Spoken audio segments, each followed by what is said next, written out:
Good morning. तो आपको 15-15 minute का 2 लेक्चर मिल गया होगा। ये तीसरा लेक्चर है। तो बेसिक्स मैंने बता दिया था आपको। यहाँ से हम पढ़ने वाले हैं conduction and generation of impulse, कैसे जनरेट होता है, कैसे कंडक्ट होता है, इसके बारे में बात करेंगे। ठीक है ना।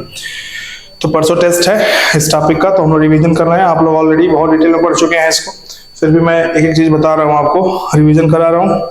बस ऐसे ही बैठ के देख लीजिएगा, सारा दिमाग में सेट हो जाएगा। ठीक है ना। पेपर एकदम स्टैंडर्ड बेसिस सेट है, सब कुछ एकदम ना बहुत आसान कहेंगे ना कठिन कहेंगे, स्टैंडर्ड मतलब जैसा नीट में आता है। ठीक है ना। सारे आपको स्टेटमेंट वाले क्वेश्चंस मिलेंगे, जितना पूछा जाएगा कम से कम 10 क्वेश्चंस, कम से कम 10 क्वेश्चन एसेशन मिलेगा। ठीक है। ओके, चलिए देखिए शुरू करते हैं इसको। सबसे पहले कुछ बेसिक्स देख लेते हैं। यहाँ पे ध्यान से देखिएगा। हमने अभी तक ये देखा कि हमने सीएनएस क्या होता है, उसमें कितने डिवीजन है, ये सब चीजें देखी थी अभी। अब देखो हम देखने वाले हैं जो नर्व्स मैसेज सिग्नल लेके जाते हैं नर्व इम्पल्स, वो कैसे जनरेट होता है, कैसे इंड्यूस होता है, कैसे कंडक्ट होता है, कैसे जाता है, ट्रांसफर होता है, ये सब बात हम करने वाले हैं। ठीक है ना। ओके, अब देखिएगा generation and conduction of nerve impulse में सबसे पहले बात याद रखिए, हम यहाँ पे स्टडी करने वाले हैं एक्सॉन की। सबसे लंबा वाला पार्ट जो होता है न्यूरॉन का, वो एक्सॉन होता है। और एक्सॉन के अंदर जो फ्लूइड भरा है इसको बोलते हैं एक्सोप्लाज्म। क्या बोलते हैं बाबू? एक्सोप्लाज्म। और बाहर जो फ्लूइड है इसको बोलेंगे ईसीएफ, यानी कि एक्स्ट्रा सेलुलर फ्लूइड। क्या बोलेंगे? ECF, that is extra cellular fluid. और उसके अंदर वाला जो फ्लूइड है उसको बोलते हैं एक्सोप्लाज्म, या तो हम बोल दे रहे हैं ICF, that is intra cellular fluid. और जो एक्सोनल मेम्ब्रेन है, ये जो एक्सोनल मेम्ब्रेन है इसको बोलेंगे हम एक्सोलेमा। क्या बोलेंगे बाबू? एक्सोलेमा, याद रखेंगे इसको। ठीक है। अब देखिए हम देखेंगे कि अभी देखने वाले हैं कि कुछ ऊपर कुछ चार्ज होता है पॉजिटिव, अंदर नेगेटिव, या फिर अंदर पॉजिटिव ऊपर नेगेटिव, ये चेंज होता रहता है। क्यों ऐसा है, क्या है, ये सब देखिए ध्यान से। तो बेसिक्स हम बात कर रहे हैं। चलिए देखिए, यहाँ पे आपको दिख रहा है डिफरेंट ट्रांस मेम्ब्रेन प्रोटीन। देखिए ध्यान से देखिएगा, सब लोग बहुत इंपॉर्टेंट है, शायद आप पढ़े ना हो बहुत डिटेल में इसको, लेकिन बहुत डिटेल में नहीं जाना है, बस समझना है क्या है ये। यहाँ पे आपको 3 चीजें दिख रही हैं, 3 ऐसे चैनल्स दिख रहे हैं, 3 ऐसे मीडियम दिख रहे हैं, ट्रांसपोर्टिंग मीडियम, जिससे कि आयंस अप डाउन होंगे, मींस बाहर ईसीएफ से आईसीएफ, आईसीएफ से ईसीएफ में जाएंगे। देखिए सबसे पहला होता है आयन चैनल और लीक चैनल। क्या है बाबू? आयन चैनल और लीक चैनल मींस कि कुछ ऐसे चैनल्स हैं। देखिए हमारे कोई भी न्यूरॉन उठा लो, उसमें जो एक्सोनल मेम्ब्रेन है उसमें 3 तरह के आपको चैनल्स मिलेंगे। तीनों है। सबसे पहला होगा लीक चैनल या आयन चैनल, ये हमेशा ऑन रहता है, हमेशा खुला रहता है बाबू। और आपको ये दिख रहे हैं सोडियम का है और यहाँ पोटेशियम का। इससे ये देखने को मिल रहा है कि पोटेशियम के चैनल्स हमेशा ज्यादा होते हैं सोडियम के चैनल से। तो इससे बहुत ज्यादा बात नहीं करनी है, आपको बस इतना जानना है कि लीक चैनल या तो जिसका नाम है आयन चैनल, ये हमेशा खुले रहते हैं और ये ट्रांसफर करते हैं अकॉर्डिंग टू कंसंट्रेशन। ठीक है। अब दूसरी बात का, तो पैसिव होता है क्योंकि इसमें कोई एनर्जी का लॉस नहीं होता, एनर्जी नहीं कंजप्शन होता है यहाँ पे। नेक्स्ट जो है सबको पता है, बहुत फेमस है बाबू, सोडियम पोटेशियम पंप। एक्टिवली होता है एनर्जी ट्रांसफर, यहाँ पे क्या होता है? एक्टिवली। और ये क्या करता है? 3 सोडियम को बाहर करता है और 2 पोटेशियम को अंदर लाता है, यानी कि पोटेशियम को अंदर 2 लाएगा और 3 सोडियम को बाहर कर देता है। एक्टिवली होता है, कभी कभी ओपन होगा, कभी कभी नहीं होगा। मींस अभी देखेंगे रेस्टिंग फेज जब आता है तो उसमें ओपन रहता है। तो ये सब बातें हम करने वाले हैं। तीसरा होता है वोल्टेज गेटेड चैनल। एक सोडियम के लिए दिख रहा है आपको और एक आपको दिख रहा है पोटेशियम के लिए। ठीक है ना। वोल्टेज गेटेड चैनल, जब हम देखेंगे डीपोलराइजेशन, मतलब पोलराइजेशन से डीपोलराइजेशन होगा तो सोडियम का इन्फ्लक्स होगा अंदर की तरफ, और वो इन्फ्लक्स कौन करेगा? वोल्टेज गेटेड चैनल भी कर सकते हैं। ध्यान से देखिएगा। तो 3 मीडियम्स हैं यहाँ पे। सबसे पहला आपको दिखा लीक चैनल और आयन चैनल, दूसरा है सोडियम पोटेशियम पंप, और तीसरा है बाबू वोल्टेज गेटेड चैनल। अगर सोडियम का है तो कहेंगे सोडियम वोल्टेज गेटेड चैनल, और अगर पोटेशियम का है तो कहेंगे पोटेशियम वोल्टेज गेटेड चैनल। ठीक। ओके। तो ये 3 तरह के मीडियम है जिससे आयन का कंसंट्रेशन का ग्रेडियंट हम बदलते रहते हैं। चलिए अब बात करते हैं डिफरेंट स्टेजेस के। चलिए ध्यान से देखिएगा, एकदम ध्यान से कंसंट्रेट होकर देखिएगा। तो सबसे पहला स्टेज आता है पोलराइजेशन। क्या आता है बाबू? पोलराइजेशन। पोलराइजेशन का मतलब क्या होता है? पोलराइज्ड स्टेट का मतलब एक तरफ पॉजिटिव एक तरफ नेगेटिव का हो जाना। तो शुरू में हम पोलराइज्ड स्टेट कहेंगे, चार्ज स्टेट कहेंगे। क्या है? ध्यान से देखिएगा। Membrane is polarised. आपको दिख रहा है यहाँ पे एक्सोलीमा है, इसके अंदर आपको दिख रहा है नेगेटिव चार्ज, यानी कि जो एक्सोलीमा है, जो एक्सोनल मेम्ब्रेन है, उसके अंदर वाला पोर्शन जो है नेगेटिवली चार्ज है और जो बाहर वाला पोर्शन है वो पॉजिटिवली चार्ज है। और बाबू ध्यान से देखिएगा, इसी ऐसे ही पहचानने के लिए क्वेश्चन आ सकता है। तो सबसे पहले शुरू में यही होता है कि पॉजिटिव होगा ऊपर और नीचे क्या होगा, नेगेटिव, और इस कंडीशन को बोलेंगे पोलराइज्ड स्टेट। क्या बोलेंगे, पोलराइज्ड स्टेट। किसकी वजह से पॉजिटिव, किसकी वजह से नेगेटिव, ध्यान से देखिएगा। ऊपर की तरफ सोडियम का कंसंट्रेशन ज्यादा होगा, अंदर की तरफ पोटेशियम कंसंट्रेशन ज्यादा होगा, और अंदर की तरफ ध्यान देखना, अंदर की तरफ निगेटिवली चार्ज प्रोटीन्स भी होंगे, निगेटिवली चार्ज प्रोटीन्स होंगे। तो कुल मिलाकर सोडियम ऊपर ज्यादा है और पोटेशियम, ऊपर की तरफ पोटेशियम कम है, सोडियम ज्यादा है, अंदर की तरफ पोटेशियम ज्यादा है, सोडियम कम है, और अंदर की तरफ एक और है निगेटिव चार्ज प्रोटीन।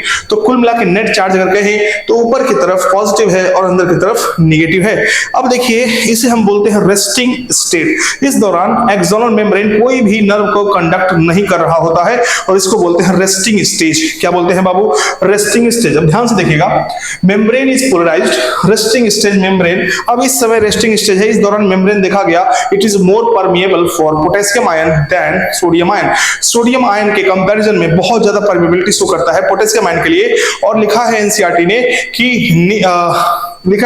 कि लेस परमिएबल और nearly impermeable for sodium and लिखा हुआ है पोटेशियम के बारे में ज्यादा परमिएबल है और सोडियम के बारे में कम परमिएबल, और लिख दिया है साफ साफ कि नेगेटिवली चार्ज प्रोटीन के लिए तो एकदम नॉन परमिएबल है। यानी कि सोडियम, अगर पोटेशियम देखिए ध्यान से अंदर है, देखिए ध्यान से अंदर पोटेशियम है, पोटेशियम की परमिएबिलिटी अंदर के लिए ज्यादा है, सोडियम के लिए क्या है, कम है, और अंदर नेगेटिवली चार्ज प्रोटीन है, उनकी भी परमिएबिलिटी एकदम कम है, उनको भी बाहर निकलने नहीं देगा। तो इसलिए हम तीन चीजें यहां से लिख सकते हैं, सीख सकते हैं। देखिए, resting stage membrane is more permeable, पहली बात मोर परमिएबल टू पोटेशियम, उसके बाद लेस परमिएबल टू सोडियम या तो नियरली इम्परमिएबल लिखा है, और चौथा membrane is impermeable to negatively charge, nearly barely नहीं, एकदम इम्परमिएबल है नेगेटिवली चार्ज प्रोटीन के लिए। तो ये बात याद रखिएगा। तो मेम्ब्रेन इज पोलराइज्ड है और इस दौरान पॉजिटिव आयन आउटसाइड की तरफ रहेगा, नेगेटिव चार्ज इनसाइड की तरफ रहेगा। अब इस दौरान ये जो मेम्ब्रेन है, ऊपर पॉजिटिव अंदर नेगेटिव, इन दोनों का पोटेंशियल है तो पोटेंशियल डिफरेंस भी होगा, यानी कि the potential difference between outer and inner membrane, इसको हम बोलेंगे रेस्टिंग पोटेंशियल, और इसकी वैल्यू होती है -70 मिलीवोल्ट। ऐसे याद रखना जनरल नॉलेज के लिए, -70 मिलीवोल्ट बस। तो ये है पूरा का पूरा रेस्टिंग स्टेज के बारे में। तो रेस्टिंग स्टेज के बारे में क्या क्या याद रखना है, बाहर पॉजिटिव अंदर नेगेटिव, और यहाँ पे पोटेशियम के लिए परमेबिलिटी ज्यादा है और सोडियम के लिए कम है या तो नहीं है, और नेगेटिवली चार्ज प्रोटीन के लिए एकदम नहीं है। इसको बात को याद रखेंगे। नेक्स्ट तो बात आती है बाहर पॉजिटिव अंदर नेगेटिव कैसे, तो याद रखेंगे जो सोडियम पोटेशियम पंप है बाबू वो ऑन रहता है इस दौरान, और 3 सोडियम को बाहर करता रहता है और 2 पोटेशियम को अंदर लाता रहता है। बाहर सोडियम की मात्रा बहुत ज्यादा है तो पॉजिटिव चार्ज की मात्रा ज्यादा है, और पॉजिटिव मात्रा ज्यादा है तो पॉजिटिव चार्ज ऊपर रहेगा और अंदर की तरफ नेगेटिव रहेगा कंपैरेटिवली देखा जाए तो यहाँ पे याद रखेंगे। और रेस्टिंग स्टेट में याद रखना क्वेश्चन मिलेगा आपको कि सोडियम पोटेशियम पंप काम करता है, एक्टिवली काम करता है, 3 सोडियम को बाहर करता है, 2 पोटेशियम को अंदर करता है, इसीलिए अंदर की तरफ नेगेटिव चार्ज, बाहर की तरफ पॉजिटिव चार्ज बना रहता है। Now at this stage neuron is ready to receive stimulus। अभी जो पोलराइजेशन का स्टेट है, अभी तक कोई भी नर्व इंपल्स नहीं हो रहा, लेकिन हाँ अब जब बाहर पॉजिटिव हो गया अंदर नेगेटिव हो गया तो अब ये रेडी है किसी भी स्टिमुलस को रिसीव करने के लिए, किसी भी इंपल्स को कंडक्ट करने के लिए। दूसरा स्टेज आता है बाबू डीपोलराइजेशन, यानी कि पोलराइजेशन का उल्टा, डीपोलराइजेशन। पोलराइजेशन में बाहर पॉजिटिव था अंदर नेगेटिव था, अब हो जाएगा क्या, अंदर पॉजिटिव ऊपर नेगेटिव। क्या होता है धीरे धीरे सब देखते हैं।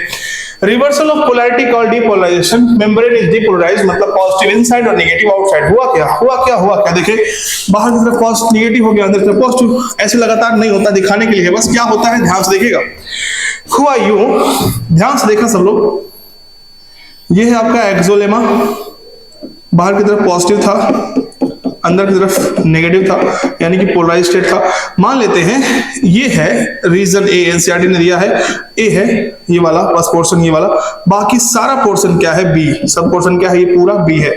यहाँ पे स्टिमुलस अराइव हुआ, जैसे ही स्टिमुलस अराइव हुआ बाबू यहाँ पलटा हो जाएगा, पलटा हो जाएगा, बाहर की तरफ नेगेटिव और अंदर की तरफ पॉजिटिव, बाहर की तरफ नेगेटिव अंदर की तरफ पॉजिटिव, इसीलिए इसको बोल रहे हैं डीपोलराइजेशन। क्या बोल रहे हैं बाबू, डीपोलराइजेशन। अभी जो एरिया बी है, रीजन बी है, अब देखिए अंदर पॉजिटिव अंदर नेगेटिव है, बोलो यस। जैसे अंदर निगेटिव था ऊपर पॉजिटिव था, अब क्या हो गया, अंदर पॉजिटिव हो गया ऊपर निगेटिव हो गया। अब अंदर अगर पॉजिटिव हो गया तो बताइए यहां से यहां करंट कहां फ्लो करेगा, positive to high potential to low potential. यानी कि अगर हम बात करें इनसाइड द एक्सोनल मेम्ब्रेन, यानी कि in axoplasm current flow from positive to negative, यानी कि from A region to B region. और बाहर की तरफ कहां से कहां फ्लो करेगा, फ्रॉम बी रीजन टू, यानी पॉजिटिव टू नेगेटिव। ध्यान से देखना, हाई पोटेंशियल से लो पोटेंशियल। अब हुआ क्या, स्टिमुलस यहां पहुंचा था, यहां पहुंचा था, करंट यहां फ्लो हुआ तो स्टिमुलस यहां पहुंच गया। अब जैसे ही स्टिमुलस यहां पहुंचा, अब यहां नेगेटिव था यहां पॉजिटिव हो जाएगा, ऊपर क्या हो जाएगा, नेगेटिव हो जाएगा। और फिर ये वापस अपना होता चला जाएगा जैसे था, यानी कि फिर ये यहां पॉजिटिव नेगेटिव, फिर यहां पॉजिटिव ऊपर नेगेटिव पॉजिटिव नेगेटिव, यानी कि आगे की तरफ डीपोलराइजेशन होता जाएगा और पीछे की तरफ फिर से पोलराइजेशन होगा। तो पोलराइजेशन फिर से हो रहा है तो रीपोलराइजेशन कहेंगे। ध्यान सुनिएगा, फिर से क्या हो रहा है, अच्छे समझिए इसको। देखिए आपको दिख रहा है, ये आराम से देखिए,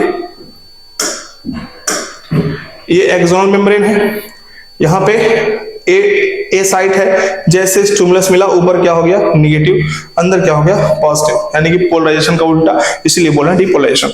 इसके बगल में वही है पोलराइजेशन वाला स्टेट था, अभी यहाँ पे स्टिमुलस पहुंचा नहीं है। अब देखो यहाँ से करंट फ्लो करना शुरू करेगा, पॉजिटिव से नेगेटिव हमेशा जाता है, हाई पोटेंशियल से लो पोटेंशियल। तो जैसे करंट हाई से लो गया, तैसे ही बाबू यहाँ पे स्टिमुलस पहुंच गया, फिर यहाँ पॉजिटिव हो जाएगा और ऊपर नेगेटिव हो जाएगा, और फिर यहाँ पॉजिटिव ऊपर नेगेटिव हो जाएगा, और ये पीछे पलटता रहेगा। मींस यहाँ पे ये वापस जाके हाई पोटेंशियल लो पोटेंशियल, तो यहाँ प्लस हो जाएगा, यहाँ माइनस। कहने का मतलब क्या है, इंपल्स जिधर जाता रहेगा उधर डीपोलराइजेशन कराता रहेगा, और जहां से पीछे से आता रहा, जहां पीछे छोड़ रहा है जिसको, वहां रीपोलराइजेशन होगा। मींस कि आगे की तरफ देखिए ध्यान से, पहले यहां पॉजिटिव था नेगेटिव, पॉजिटिव था positive positive positive negative negative negative, ठीक है, ये हो गया किसका, पोलराइजेशन। ये क्या है, पोलराइजेशन। अब जब स्टिमुलस पहुंचा तो हो गया negative negative negative positive positive positive, ठीक है। और तीसरा, ये पहला हो गया, दूसरा, तीसरे में क्या होगा, तीसरे यानी कि रिपोलराइजेशन, आगे की तरफ डिपोलराइजेशन हो रहा है, पीछे फिर से वापस positive positive positive negative, repolarisation, ठीक है ना। तो याद रखेंगे, अगर ऊपर पॉजिटिव है अंदर नेगेटिव है तो पोलराइजेशन, ऊपर नेगेटिव है अंदर पॉजिटिव है डीपोलराइजेशन, फिर से अगर ऊपर पॉजिटिव आ गया अंदर नेगेटिव तो रीपोलराइजेशन। इस बात को याद रखना हमेशा। चलिए तो क्या क्या लिखा है देख लेते हैं इसको अच्छे से। देखिए लिखा है depolarisation is mainly due to influx of sodium ion, ठीक है, वेरी वेरी इंपॉर्टेंट। पूछता है डीपोलराइजेशन का मेन रीजन क्या है, मेन कारण क्या है बाबू, तो depolarisation is mainly due to influx of sodium ion. यहां इस केस में सोडियम पोटेशियम पंप बंद रहता है लेकिन sodium voltage gated channel open रहता है। तो याद रखेंगे कि डीपोलराइजेशन जो है वो वोल्टेज गेटेड चैनल, जो सोडियम वोल्टेज गेटेड चैनल है उसके रास्ते सोडियम का इनफ्लक्स होता है, जिसकी वजह से अंदर पॉजिटिवनेस बढ़ जाती है, अंदर पूरा पॉजिटिव चार्ज बाहर नेगेटिव चार्ज, यानी कि हो गया डीपोलराइजेशन। क्या हो गया बाबू, डीपोलराइजेशन। अब देखिए एक थोड़ा सा एग्जांपल दिया है, स्टैटिक फिगर दिया हुआ है कि एट द साइट ए, ये साइट ए है of stimulus, polarity reverse, polarity क्या, यहां पहले पॉजिटिव था यहां भी नेगेटिव था, लेकिन जैसे स्टिमुलस पहुंचा यहां पे क्या हो गया, नेगेटिव हो गया, अंदर पॉजिटिव हो गया। अब देखिए क्या कह रहा है, at the side ahead of stimulus that is B, inside negative and outside positive, यहां पे अभी भी इनसाइड नेगेटिव है, बाहर पॉजिटिव, पोलराइज्ड में है। Current flow on inner side A to B, अंदर तरफ करंट कैसे फ्लो कर रहा है, ए से B. Current flow on outside outer surface from B to A, यानी कि ये फिर से पॉजिटिव कर देगा इसको और ये इसको पॉजिटिव कर देगा, तो अंदर की तरफ आगे की तरफ बढ़ता जाएगा नर्व इंपल्स, और आगे की तरफ पोलराइज डीपोलराइज करता रहेगा और पीछे फिर से पोलराइज करता रहेगा। याद रखना इस बात को। तो हम कहेंगे कि अब पहले इंपल्स यहां था, अब यहां पहुंच गया, करंट है ना बाबू, तो हाई पोटेंशियल से लो पोटेंशियल फ्लो करेगा, तो यहां से यहां गया, फिर यहां से यहां, ऐसे नर्व इंपल्स पूरे बॉडी में नर्व न्यूरॉन के द्वारा कैरी की जाती है। तो ये है कंडक्शन। तो क्या लिखा है देखो ध्यान से, as current flow from A to B, stimulus reached up to B, and thus we can say the nerve impulse passed to B from A से B पास कर गया, and the potential difference across the plasma membrane developed in depolarized state called action potential. जब resting phase था तो वहां resting potential कहते थे, और जब यहाँ पे डीपोलराइजेशन हो रहा है इसको हम एक्शन पोटेंशियल कहेंगे। The potential difference between positive and negative, इस दौरान हम कहेंगे एक्शन पोटेंशियल। क्या कहेंगे बाबू, एक्शन पोटेंशियल। इस बात को बहुत ही मेहनत से याद रखना, बहुत कंफ्यूजन होता है बच्चों को इस टॉपिक में। फिर आता है क्या, डीपोलराइजेशन। मैंने कहा कि आगे की तरफ डीपोलराइजेशन होगा, पीछे वापस पलटता जाएगा मामला, ठीक है। देखिए At the end of depolarization, the rise in stimulus induced permeability to sodium is extremely short-lived. It is quickly followed by a rise in permeability to potassium. याद रखना, मीन्स जो ज्यादा टाइम होता है, मैक्सिमम टाइम में देखा गया है पोटेशियम के लिए परमेबिलिटी ज्यादा होती है, सोडियम के लिए कम होती है। लेकिन जब डीपोलराइजेशन करना है तो सोडियम को अंदर भेजना है from sodium voltage gated channel से, तो जब सोडियम को भेजना है सोडियम के लिए परमेबिलिटी बढ़ाना पड़ेगा। तो सोडियम के लिए परमेबिलिटी कह रहा है बहुत ही नैनो सेकंड, कुछ माइक्रो सेकंड के लिए होती है, बहुत ही शॉर्ट टाइम के लिए होती है, और तुरंत उसके बाद फिर से पोटेशियम की परमेबिलिटी बढ़ जाती है। और जैसे ही पोटेशियम की परमेबिलिटी बढ़ेगी फिर से पोलराइजेशन होगा, और इसी को हम बोलेंगे रीपोलराइजेशन। क्या बोलेंगे बाबू? Within a fraction of second potassium diffuses outside membrane and restore the resting potential of membrane. इसे हम बोलते हैं repolarization. Again ready to receive stimulus. यहाँ पर फिर से नया स्टिमुलस रिसीव करने के लिए रेडी रहता है। तो याद रखेंगे पोलराइजेशन की तरह ही यहाँ पे आपको दिख रहा है पूरा चिन्ह, तो एग्जाम में आ सकता है। मैमल्स में देखिए जनरल नॉलेज है ये, मैमल्स में जो नर्व इंपल्स होता है इसका स्पीड होता है बाबू कम से कम 100 से 130 मीटर पर सेकंड, इतना तेज चलता है नर्व इंपल्स। मींस आपने सोचा कि पेन को उठा कैसे फेंकना है, सोचने में टाइम लगा लेकिन इसको करने में टाइम नहीं लगा बाबू, यानी कि बहुत तेज ये मैसेज ट्रांसफर हो रहा है 100 से लेकर 130 मीटर पर सेकंड तक। अब बात करते हैं अब आसान टॉपिक्स में बाबू। सबसे पहला इसमें दिख रहा है आपको ट्रांसमिशन ऑफ इंपल्स। इंपल्स का ट्रांसमिशन कैसे होगा? कंडक्शन तो देख लिया आपने, जनरेशन कंडक्शन देखा, अब मतलब वही कंडक्शन और ट्रांसमिशन देखते हैं। साइनेप्स क्या होता है? एक न्यूरॉन दूसरे न्यूरॉन से जुड़ा होगा बाबू, यानी कि ये एक न्यूरॉन है, ये दूसरा न्यूरॉन है, दूसरा न्यूरॉन जुड़ा होगा आपस में ताकि इसका मैसेज इसको ट्रांसफर कर दिया जा सके। लेकिन कैसे जुड़ा होता है ये कभी सोचा है आपने? चलिए मैं सोचवाता हूं आपको, ध्यान से देखो। ये है न्यूरॉन, ये क्या है? ये न्यूरॉन है, देखिए ये न्यूरॉन है, ये इसका डेंड्राइट है, ये इसका जो है टीलोडेंड्रिया, मतलब कि यहाँ पे एक्सन का लास्ट वाला पार्ट है, ये साइनेप्टिक नॉब। तो ये साइनेप्टिक नॉब, ये इसका साइनेप्टिक ऐसे नहीं जुड़ा होता बाबू, ऐसे जुड़ा होगा। एक का साइनेप्टिक नॉब दूसरे का डेंड्राइट, एक का साइनेप्टिक नॉब दूसरे का डेंड्राइट, एक का साइनेप्टिक नॉब दूसरे का डेंड्राइट, ऐसे जुड़ा होता है, ठीक है ना। अब क्या होगा? दो तरीके से जुड़ते हैं, कभी कभी एकदम टच रहते हैं तो आराम से इसको पास कर जाएगा पूरा एक करंट की तरह। मींस एक तार है दूसरा तार है, छुआ दो ऐसे बाबू, इसमें से इसमें करंट पास हो जाएगा, नर्व इंपल्स, कोई कहानी कोई ताम झाम नहीं है। लेकिन ये बहुत रेयर होता है हमारी बॉडी में, इसको बोलते हैं इलेक्ट्रिकल साइनेप्स। लेकिन बाबू मैक्सिमम देखा गया इन दोनों के बीच में गैप होता है, साइनेप्टिक क्लेफ्ट होता है, गैप होता है। अब इसके बाद यहां से यहां चला जाओ, मींस यहां से नर्व इंपल्स गया यहां पहुंचा, जैसे यहां पहुंचा अब इसमें गैप है। अब क्या करें, कैसे इंपल्स को भेजेगा? तो यहां जो साइनेप्टिक नॉब्स होते हैं उसके अंदर होते हैं सेमिनल वेसिकल्स, और जो साइनेप्टिक वेसिकल्स होते हैं, और उसके अंदर एक्चुअल में होता है क्या? न्यूरोट्रांसमीटर। ये न्यूरोट्रांसमीटर इसमें जाएंगे, यहां पे ये प्री साइनेप्टिक मेम्ब्रेन होगा, ये पोस्ट होगा, इसमें से जाएंगे और कहेंगे देखो ब्रेन भैया ने ये बोला है, एक नया इंपल्स यहां होगा, फिर से यहां कैरी करेगा, ऐसे होगा। अभी देखते हैं इसको डिटेल में, ध्यान से देखिएगा क्या कह रहा है ये, ठीक है। देखिए साइनेप्स पढ़ लेते हैं। It is the junctional region between two neurons where information is transferred from one neuron to another. वो जंक्शन जहां पे दो न्यूरॉन आपस में शेयरिंग कर रहे हैं इंफॉर्मेशन का। Telodendria of one neuron form synapse with dendrite of another neuron. Telodendria मतलब the end portion, the terminal portion of axon is known as telodendria. तो एक एक्सॉन का टीलोडेंड्रिया और दूसरे एक्सॉन का ऊपर वाला पार्ट जो डेंड्राइट है, ये दोनों मिलकर जंक्शन बनाते हैं, साइनेप्स बनाते हैं। आपको एनसीईआरटी ने दिखाया है, क्लियर नहीं होगा बहुत ज्यादा, लेकिन देखिए आपको एनसीईआरटी ने दिखाया है, इसको कहा है उसने, फिगर है क्या? नहीं है, चलिए देखिए इसमें देखिए मैं इसको थोड़ा सा ऐसे बना लेता हूं।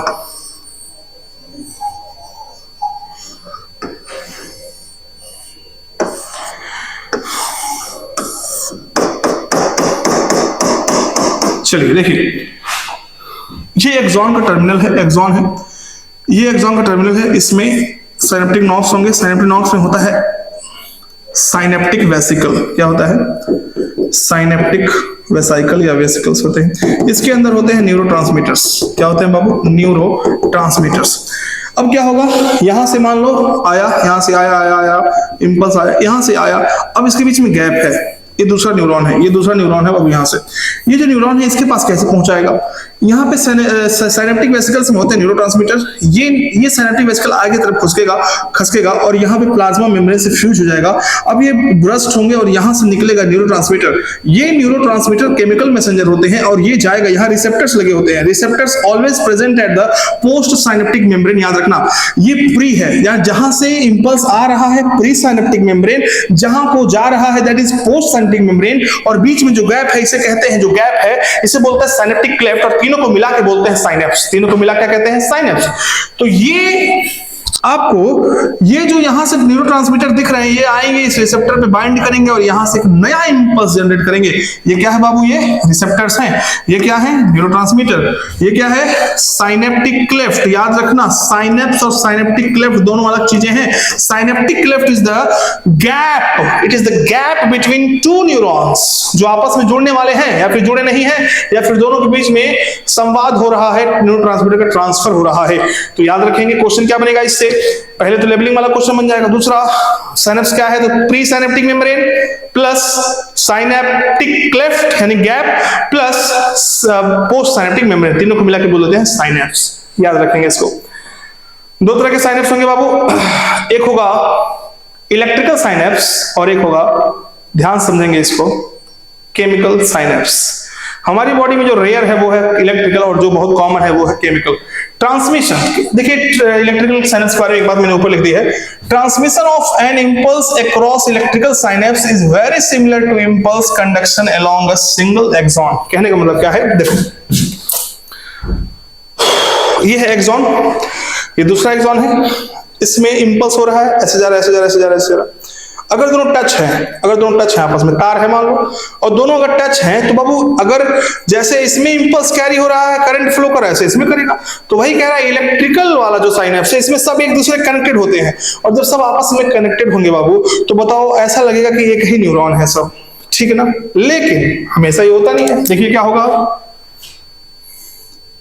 अब बात आती है साइनेप्स, दो तरह के पढ़ेंगे हम, एक होगा इलेक्ट्रिकल साइनेप्स और एक होगा केमिकल साइनेप्स। इलेक्ट्रिकल साइनेप्स में दो न्यूरॉन्स के बीच में नो गैप और very less gap between pre to post synaptic membrane, very fast, rare in our body, very very important. Chemical synapse के कंपैरिजन में बहुत फास्ट होता है ये और हमारे बॉडी में बहुत रेयर है। केमिकल साइनेप्स की बात करें, considerable gap between pre and post synaptic membrane called synaptic cleft. अब देखिए यहाँ पे क्या है, केमिकल साइनेप्स में आपको बहुत अच्छे से साइनेप्टिक क्लेफ्ट देखने को मिलेंगे और यहाँ पे बिल्कुल देखने को मिल नहीं सकते हैं, क्योंकि यहाँ पे एकदम सटे होते हैं, सब चढ़े होते हैं एकदम। यहाँ से इंपल्स जाएगा, इसके पास चला जाएगा, इलेक्ट्रिकल इंपल्स एकदम आराम से कैरी होगा। लेकिन अब बताइए, आप खुद बताइए, इलेक्ट्रिकल इंपल्स फास्ट होगा, इलेक्ट्रिकल साइनेप्स फास्ट करेगा या फिर ये फास्ट करेगा? तो ये फास्ट करेगा, सॉरी ये करेगा। ये केमिकल है बाबू, निकलेगा, मान लो इसने इंपल्स भेजा, फिर इसने न्यूरोट्रांसमीटर रिलीज किया, फिर वहां पहुंचा, बाइंड किया, तो बाबू टाइम लग जाता है।